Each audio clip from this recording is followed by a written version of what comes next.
one of the things I think we're going to see when the U.S. Does finally leave Afghanistan is that civil war. But what we're seeing in Afghanistan now is that the Haqqani network doesn't just operate in those three little provinces. They've expanded their influence to the capital, up in the north. Their operations have expanded. Even a group like the Mullah Dadullah Front, which is led by Mullah Zakir, who is a Gitmo detainee. He traditionally operates in southern Afghanistan. His group had conducted an assassination in Kabul, someplace where he traditionally doesn't operate. We're starting to see Islamic movement in Uzbekistan, which was traditionally operating up in northern Afghanistan, starting to operate in the east and southeast, and even in Kabul as well. We're starting to see these groups metastasize and work together. And the Islamic movement in Uzbekistan has basically integrated its leadership with the Taliban in the Afghan north.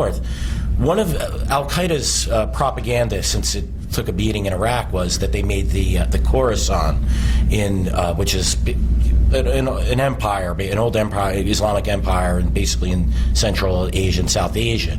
They said that this is where we're going to beat them, and once we win in the Khorasan, we're going to move towards the Levant.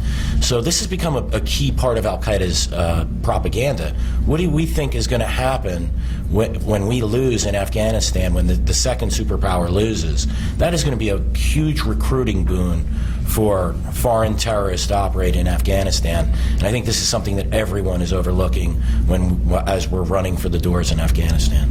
You know, there are days when I think I should have stayed in the sort of, scholarship business and written some of that stuff that I was writing at that time. This was one of the things, even before Iraq, I had pointed out. For example, bin Laden had given a statement at that time about Americans being the new Mongols.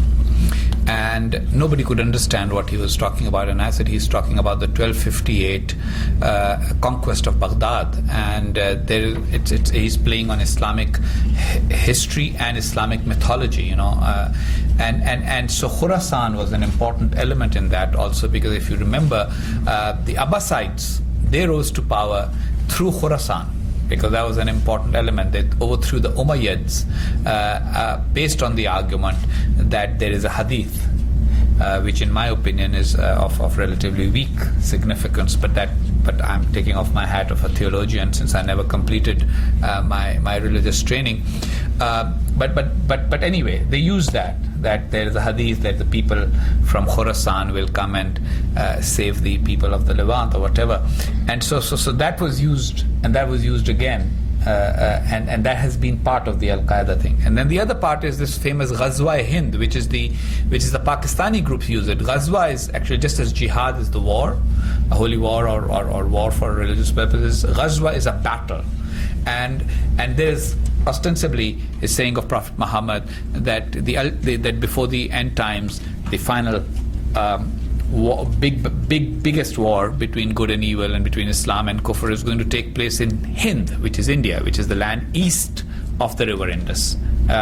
So Khorasan, takes care of what is today Afghanistan and some parts of Central Asia, and all of that it means a lot to people who believe in it.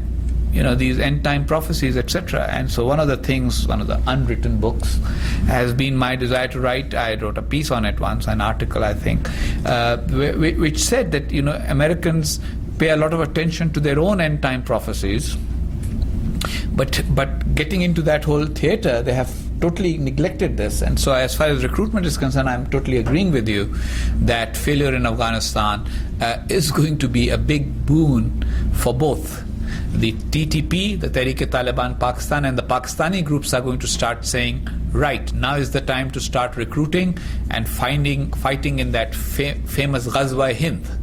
Let's get ready for that. And the Arab groups are going to say, salvation is coming by joining up with the folks who are fighting in Khorasan. And both those fronts are going to be a source of a lot of problems.